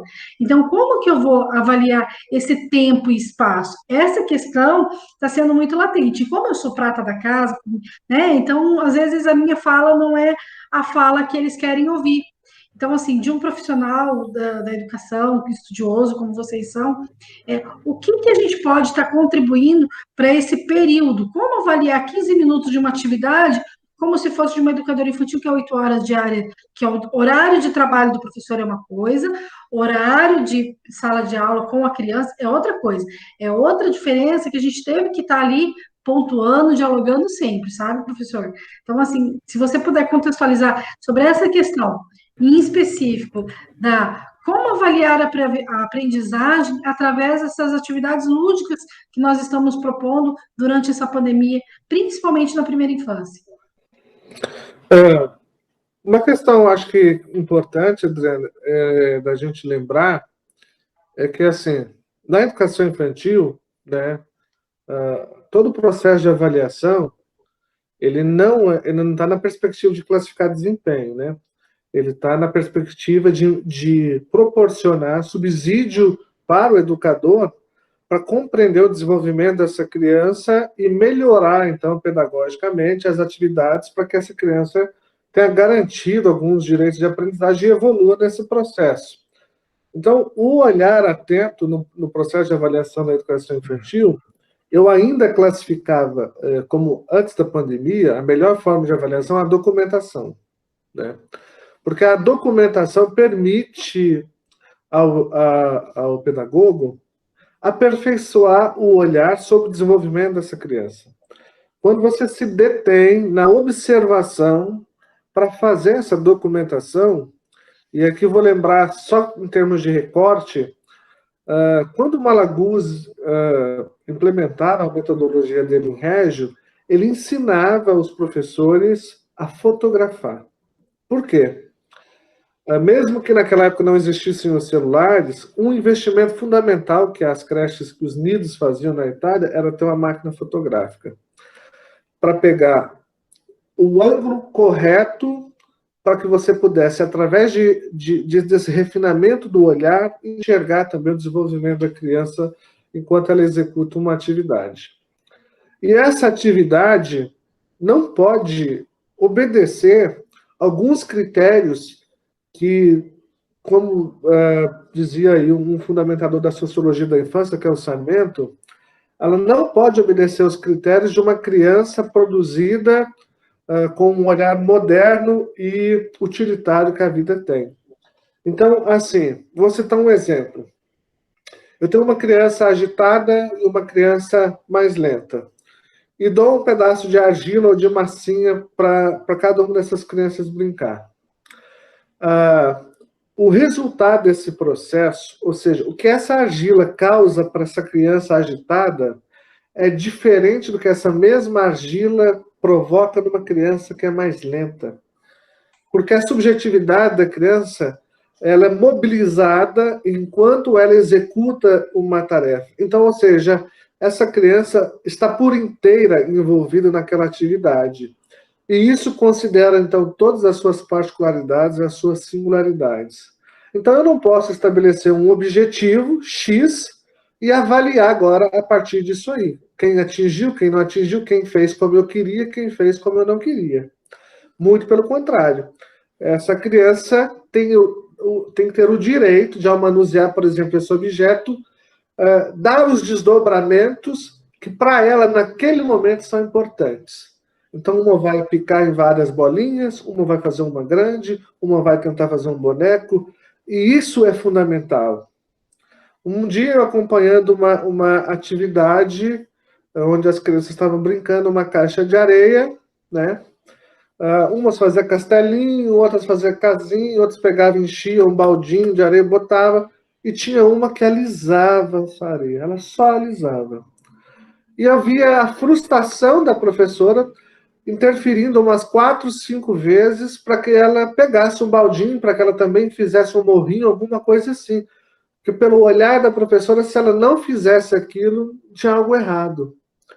E eu tentando argumentar com a pedagoga, dizendo que se naquele momento para ela, alisar aquela superfície é o mais interessante e o mais importante, se ela conseguir cumprir esse objetivo aqui, é nisso que ela concentrou, que ela canalizou a sua subjetividade para desenvolver uma relação com aquela areia naquele momento. Não pode ser algo único. Então, assim, a gente, digamos que a gente grava um vídeo de uma atividade de pintura, de desenho, né? A gente envia isso para que a família execute com a criança.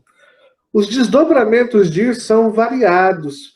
O que eu devo observar, de certa forma, é se houve envolvimento, até porque isso vai direcionar as minhas atividades, que eu possa aperfeiçoar meu olhar nisso, e diante daquele envolvimento, o desdobramento disso deve ser considerado se há um processo contínuo onde a criança está se desenvolvendo. E isso é fundamental. Mais do que... e aí vou dizer assim, né, não é claro a realidade no município de Araucária, no Paraná, mas existem lugares que os professores têm fetiche de achar que as crianças aprendem da mesma forma, do mesmo jeito, no mesmo tempo, que se interessam da mesma forma por aquela atividade, que vão se concentrar o mesmo tempo diante daquilo que lhe foi proposto, e não é assim, as coisas não são assim, né?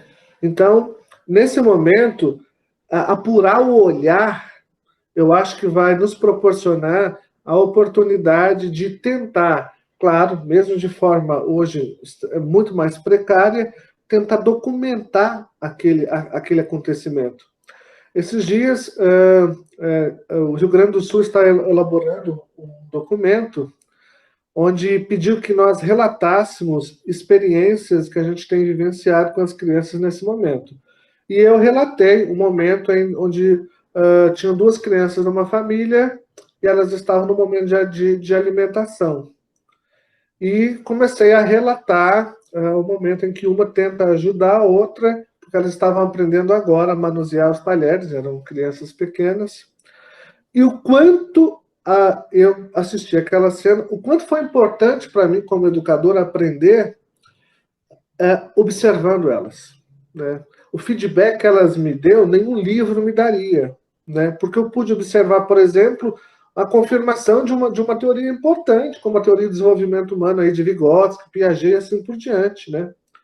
Então, ter a coerência de, nesse momento, se despir de algumas coisas que aparentemente estavam prontas e apurar o olhar para descobrir coisas novas. Eu acho que isso é importante. Deixa eu voltar aqui o áudio, né? Que a gente fica aqui no mudo. Perfeito, professor. É aquilo que a gente falou, esse bate-papo é para isso mesmo, né, professor Vicente? É para colocar um pouquinho dessa ansiedade do professor, da família, de como trabalhar, porque o nosso principal objetivo é atender a criança de forma eficiente, que a gente consiga fazer com que essa criança tenha o mínimo de vínculo possível dentro de uma realidade contextualizada, com o porquê e um para quê, né, professor Israel?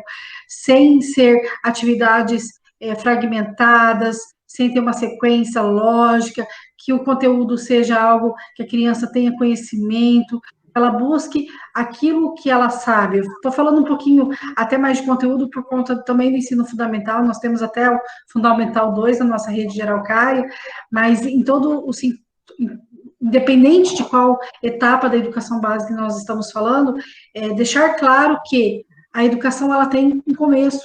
A criança ela precisa ter estímulos, seja em qualquer etapa. Inclusive nós, o professor Vicente me mandou uma frase, eu vou ler aqui para vocês, de Paulo Freire, né, professor Vicente? Sem a curiosidade que me move, que me inquieta, que me insere na busca, não aprendo e nem vou ensinar nunca, né? E nem ensino.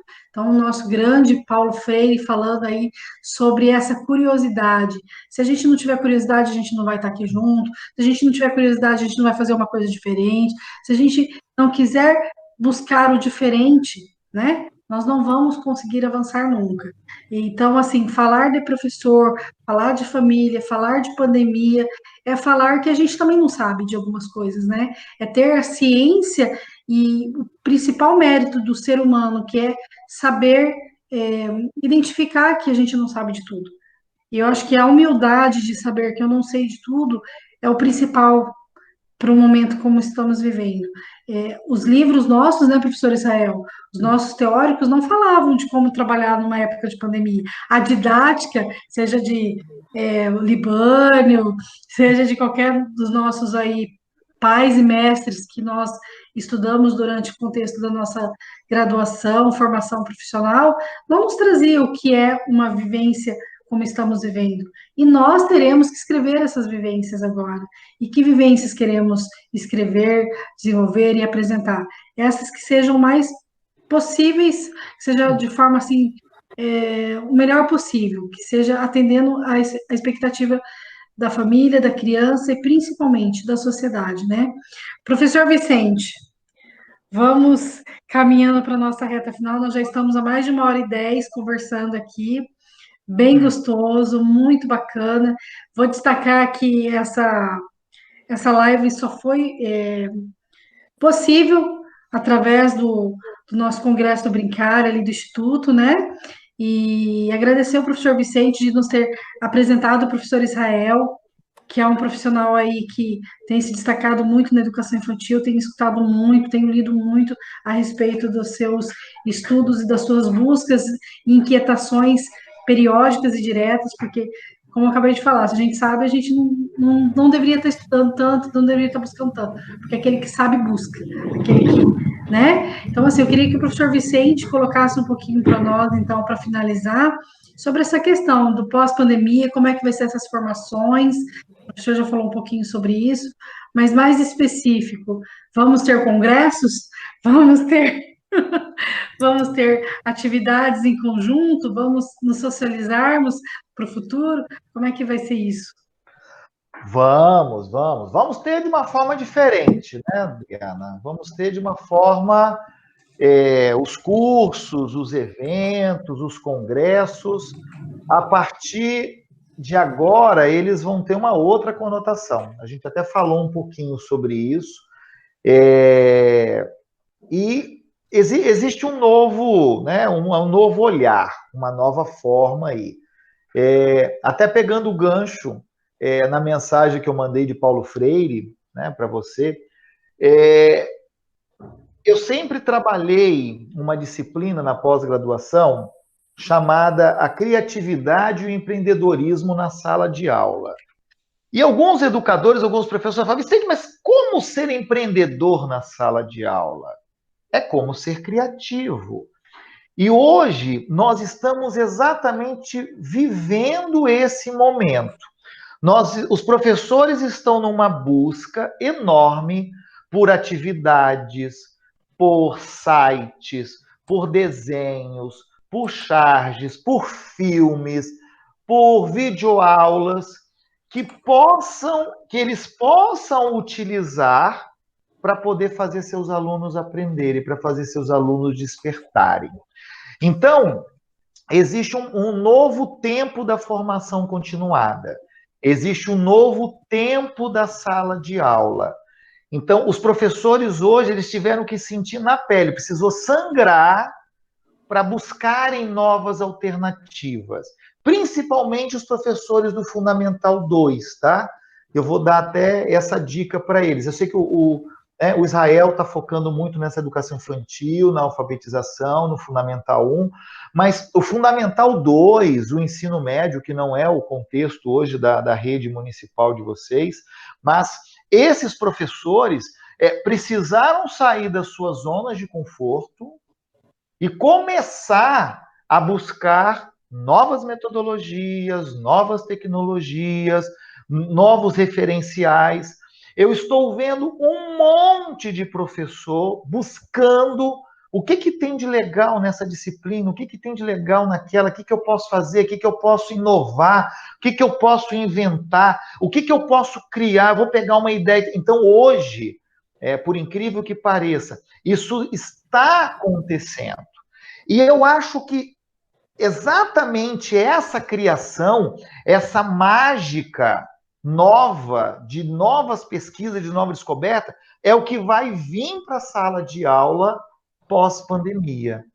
Nós vamos dar a sala de aula invertida, que era uma dificuldade, que era complexo, que eu não conseguia fazer.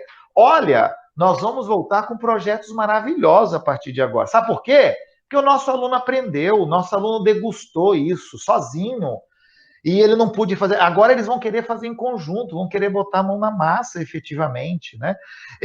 As viagens, os teatros, os filmes, os projetos. Quanta aula maravilhosa vai sair a partir de agora. Inclusive, tem um monte aí de youtubers que vão perder o lugar. Sabe por quê? Estão entrando novos. Tem um monte de professor que não sabia o talento que tinha, não sabia o potencial que tinha, e estão aí, ó. Vai ter muita escola que vai perder professor, sabe por quê? Porque vai ser descoberto por outra. Tem rede que vão ter professores mudando. Sabe por quê? Porque eles vão atrás desses novos talentos. Então, olhando pelo lado da pandemia, que trouxe tanta coisa complicada, tanta coisa ruim, enfim, mas vamos tirar dessa pandemia o que está vindo de bom? Vamos tirar dessa pandemia a revolução que nós vamos ter agora na sala de aula, no ensino? Nós pegamos a caixa chamada sala de aula, escola, e deu uma sacudida. Mudou. Nenhum professor vai voltar como era antes. Não tem como. Até porque o seu aluno veio diferente agora. Ele chega diferente. O aluno da universidade, o aluno, né, da educação básica, vai vir diferente. E assim, eu queria complementar um pouquinho que, inclusive, nós teremos uma família diferente. Aquela família que não ia na escola, que não estava nem aí, que largou para lá, olha, acendeu uma luzinha. Eu estou vendo um monte de pais preocupados. Eu estou vendo um monte de famílias antenadas com situações que antes não estavam. Eu estou vendo um monte de pais preocupados em tentar interagir de alguma forma, alguns até impotentes pelo conhecimento, por estarem muito tempo fora da escola, aquela coisa, mas eles estão tentando buscar e ajudar os filhos a buscar novas alternativas. Então, esse momento de formação continuada, esse momento da nova escola, de um novo, né, modelo até educacional, eu acho que a pandemia fez uma revolução, mexeu aí um pouquinho, né, tirou todo mundo aí. Na verdade, mexeu na água do rio, sabe? Ficou turva, mexeu. Né? Então, tem muita gente se encontrando, muita gente buscando. Claro que tem alguns que não estão nem aí, tanto faz como tanto fez. Mas não é a maioria, né? Não é, a grande maioria está buscando algo novo. Algo novo. E eu acredito que nós teremos novos modelos de formação, novos congressos, novos professores, novos youtubers, novas aulas, novas tecnologias, novas metodologias. Eu acho que vai ficar muito mais gostoso ensinar e aprender. Muito bacana, professor Vicente. É uma grande satisfação mesmo. E só retomando, né, que nas quartas e nas sextas-feiras, às 16, e nas quartas e nos sábados, às 16 horas, através do canal do YouTube do Congresso Brincar, Facebook, né? Nós estamos aí. Isso, estamos em 3 lugares. Nós estamos, né, no YouTube, o Congresso Brincar, as redes sociais do Congresso Brincar. Estamos no Instagram, estamos no Facebook e estamos no YouTube. As pessoas interagem mais com a gente pelo YouTube e pelo Facebook, e fica tudo gravado lá. E, Adriana, se você me permite, por que eu quero fazer um convite aqui e estou lançando em primeira mão para vocês aqui, tá? Eu estou recebendo tantos pedidos de pais, tantos pedidos, por isso que eu fico até de certa forma, com a responsabilidade hoje.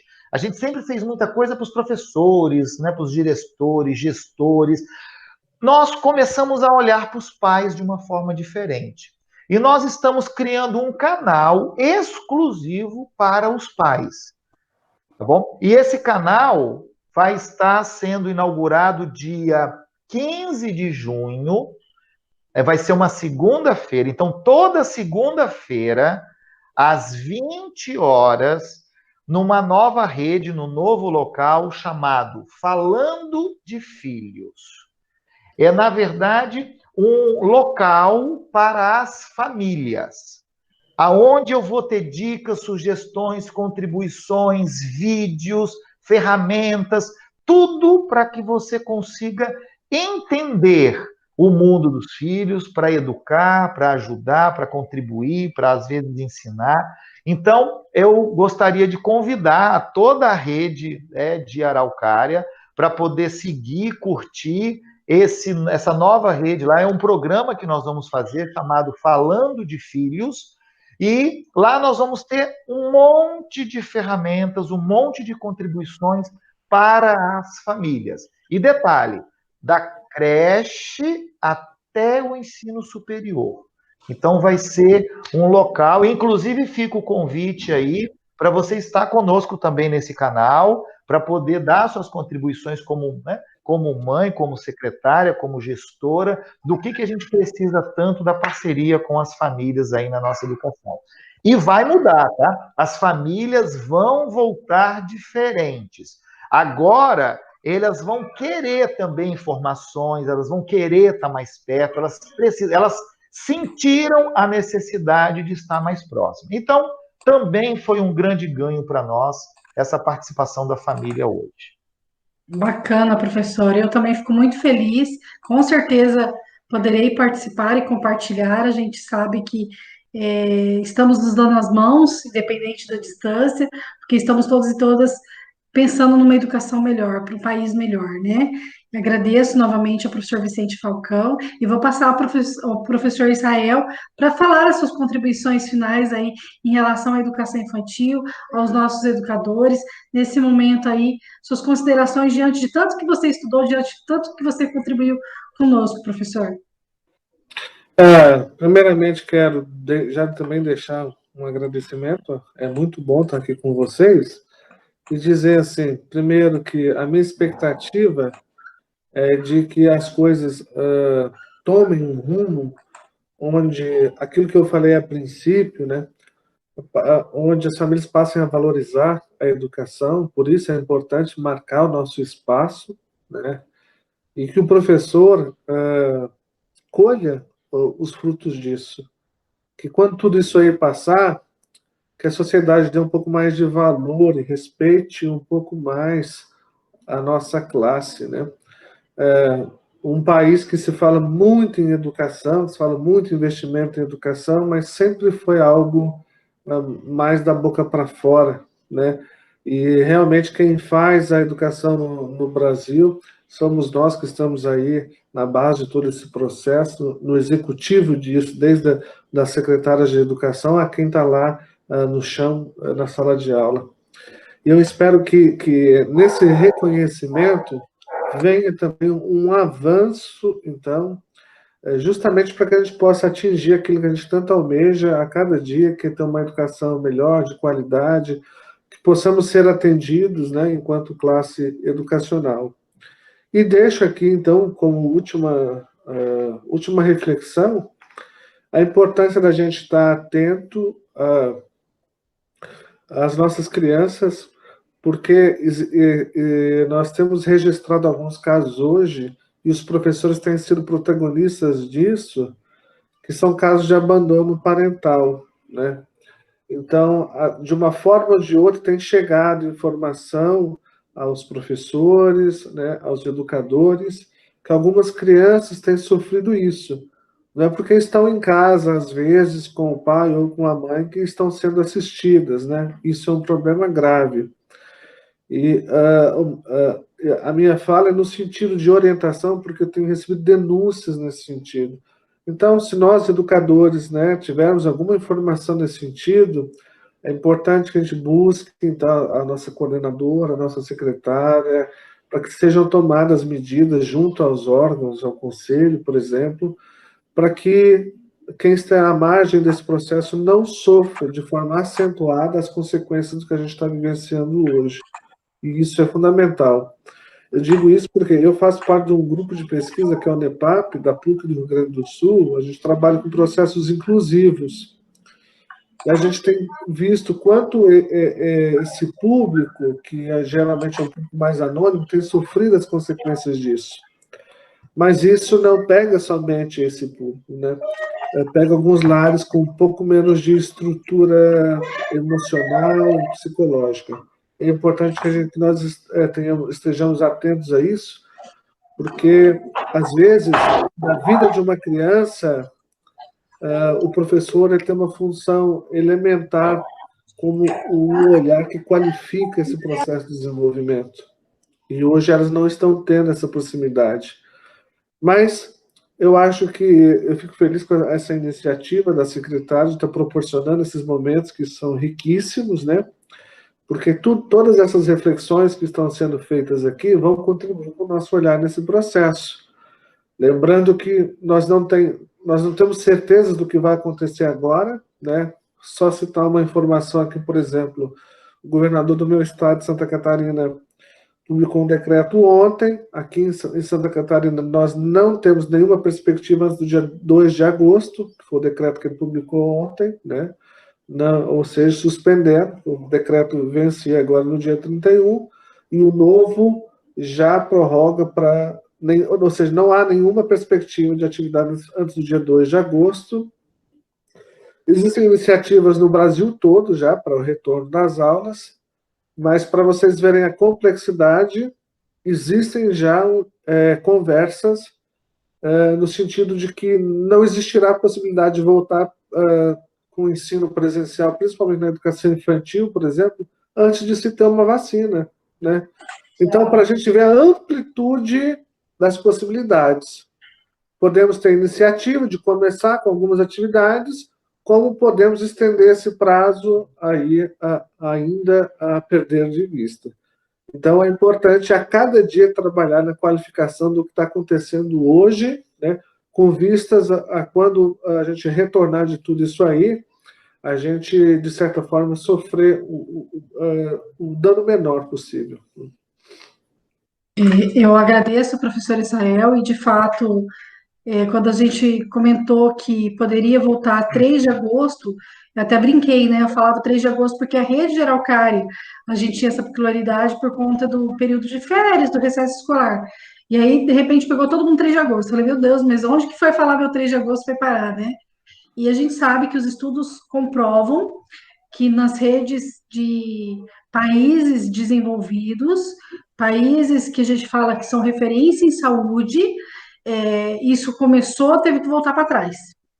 Porque não tem como, a educação infantil, como nós comentávamos. Como é que eu vou deixar da criança brincar com o outro? Porque é da relação, da troca do brinquedo, da troca da atividade, que ele acaba aprendendo essa convivência social. O que é meu, o que é meu, o que é seu, quando que eu posso dividir, quando eu não posso dividir. Como que a gente vai separar brinquedos? Então, essa consciência dos pais de que nós, enquanto educadores, estamos privilegiando nesse momento a saúde e a vida dessas crianças e dos nossos profissionais. A minha rede, por exemplo, eu tenho professores de vários lugares aqui da região metropolitana. Você conhece bem, que é aqui próximo, né? Então, Curitiba, ela tem toda uma região metropolitana e que os meus professores, por ser a rede de Araucária concursada, vêm de vários municípios da região. Então, assim, nesse momento que a gente precisa ser protagonista enquanto professor. Isso é latente, a nossa fala ficou muito presente nessa fala, a identidade da educação enquanto pilar dessa sociedade, que nós precisamos resgatar enquanto profissionais e educadores, e pensar nessa educação como um contexto de vivência, e que estamos aí com o pilar da sociedade, sim, e também pensar como que nós iremos atender toda essa especificidade que a pandemia está trazendo, porque nós sabemos que os estudos dizem que as vacinas mais novas aí, pioneiras, que o tempo de produção dela demorou 5 anos. Então, como que a gente está falando de uma coisa que aconteceu aqui no Brasil no começo do ano, na China em dezembro? Então, como que nós vamos já falar que em menos de 5 anos a gente vai ter algo? Então, tem alguns estudos, minha irmã é bióloga, estou aqui no ambiente dela, né? E ela fala, Adriana, o meu professor do doutorado, ele tem colocado, se a gente se comportar bem, é 2 anos. Se não nos comportarmos bem, serão 4 anos no mínimo, até que tenhamos uma vacina, bem como o professor Israel falou. Então, assim, eu queria agradecer mesmo, vou falar para vocês que eu quero o número 2, formação número 2, que tem muitas perguntas que foram feitas, acabaram, assim, mais de 15 questões eu tinha aqui para fazer, mas nós acabamos condensando isso dentro do nosso diálogo, né? E vou passar a palavra de novo para o professor Vicente, porque ele vai dar um presente para a nossa rede de Araucária e para todo mundo que está ouvindo, professor. Sinto muito. Sinto muito, porque não vai ficar só aqui comigo, não, viu? Então, assim, ele quer dar um presente para os nossos profissionais, aí um curso gratuito, né? Então, Isso pode aí. fazer sua fala. Olha só, nós fizemos uma live há mais ou menos umas 3 semanas atrás, que era um grande pedido dos professores, como construir as videoaulas, quais as ferramentas, quais as técnicas, né? Como é que eu gravo uma música, como é que eu gravo uma história, de ponta a ponta, como é que eu devo gravar no quadro, o que eu tenho que fazer, como é que eu crio isso tudo. Existem técnicas, existem ferramentas para isso, tem uma série de regrinhas. Então, nós gravamos uma live lá no Congresso Brincar, é só o pessoal entrar no Congresso Brincar, lá no YouTube, está lá, do José Alessandro, um parceirão nosso, um cara fantástico, que ele, na live, ele ensina todas as técnicas, todas as ferramentas que vocês precisam fazer para poder melhorar o que vocês estão fazendo hoje. E ele, dentro dessa live, em algum momento dessa live, ele dá o curso para vocês. De graça, entendeu? Então é um curso, inclusive, para você aprender. Depois que você gravou, como é que você manipula, como é que você coloca texto, como é que você pega uma tradução de Libras e coloca ali, como é que você troca o fundo, como é que você bota musiquinha, como é que você inclui um vídeo, como é que você inclui... Enfim, é tudo aquilo que a gente precisa hoje. Então eu gostaria de deixar esse presente para vocês e para todo mundo que vai estar nos ouvindo aí, que estiver ouvindo essa live, está lá nas redes sociais do Congresso Brincar. Então é só entrar no YouTube, procurar, é uma das primeiras que nós tivemos lá, que é eu até mandei o link para a professora Adriana, depois a sua equipe coloca aí também na telinha para a gente, coloca no link lá, de repente, no final do vídeo, da live, não tem problema nenhum, da descrição, é um presente para todos que estão aí. Esse é o nosso objetivo agora, né, de fazer uma educação diferente, aproveitar e deixar nossa contribuição, Adriana, né? Então, a primeira pergunta sua, poxa, por que distribuir essas coisas de graça? Por que dar isso para os professores? Esse é o momento que a gente precisa aproveitar para fazer a revolução na sala de aula. E vamos aproveitar todo mundo junto, de mãos dadas.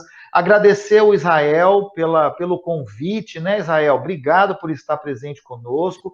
Não só ele, mas, Adriana, o que você precisar aí de outros profissionais, é só falar comigo de outros assuntos, de outros temas, que terei o maior prazer de indicar para vocês aí. E, enfim, eu acho que... E detalhe, não tem essa coisa, nós estamos aqui para entregar mesmo, é assim que se faz, é assim que tem que pensar, toma cuidado com isso, aquela coisa toda, né? E de uma forma muito rápida, prática, direta, e é isso que o nosso professor precisa hoje também, buscar esse tipo de conteúdo nas redes. Tem muita porcariada, mas ele automaticamente vai selecionando o que é melhor, quem ele vai seguir, quem ele vai acompanhar, quem vira referência para ele. E esse é o nosso papel. Esse é o papel do Vicente Falcão, esse é o papel do Instituto Conhecer. Nos sigam, nos acompanhem. Meu Instagram é vicente.falcão, também nas redes sociais. Tem o site lá, palestrantevicentefalcão.com.br. Estou à disposição para ajudar e contribuir sempre. Contem comigo. Obrigada, professor Vicente. Israel, tem aí também a rede social que você queira compartilhar conosco? Sim, tem o site www.israelboniek.com.br, tem o Instagram, né, Israel Boniek, e também o Facebook. Lá vocês encontram meus livros, né, encontram algumas publicações. Recentemente fiz uma publicação sobre 10 reflexões sobre educação infantil em tempos de pandemia, vocês podem baixar, né? Fiquem à vontade, é um prazer, né? Eu sempre compartilho, converso com as pessoas nas redes sociais, é só buscar que vocês vão encontrar facilmente. Quero agradecer do fundo do meu coração a participação do Israel, do professor Vicente, das minhas meninas, a Vlad e a Simone, que estão aqui fazendo toda essa questão da Libras, aí fazendo a interpretação para nós, e também dos meninos do TIC, lá, o Kleber e o Ricardo, que estão ali a todo momento me monitorando, me organizando, me auxiliando. E mais uma vez falar gratidão, obrigado. E para terminar, para a gente se dar tchau, eu vou fazer uma fala do Paulo Freire, professor Vicente. Eu já tinha previsto uma fala dele, mas eu penso que para fechar, para amarrar tudo que a gente colocou e fazer um grande laço que dá aquele abraço, eu digo para vocês, parafraseando Paulo Freire, é preciso diminuir a distância entre o que se diz e o que se faz, até que num dado momento a tua fala seja a tua prática. O nosso grande professor Paulo Freire, um grande abraço. Acompanhe a gente nas redes sociais, canal YouTube, Educação Araucária. Fique com Deus e até a próxima.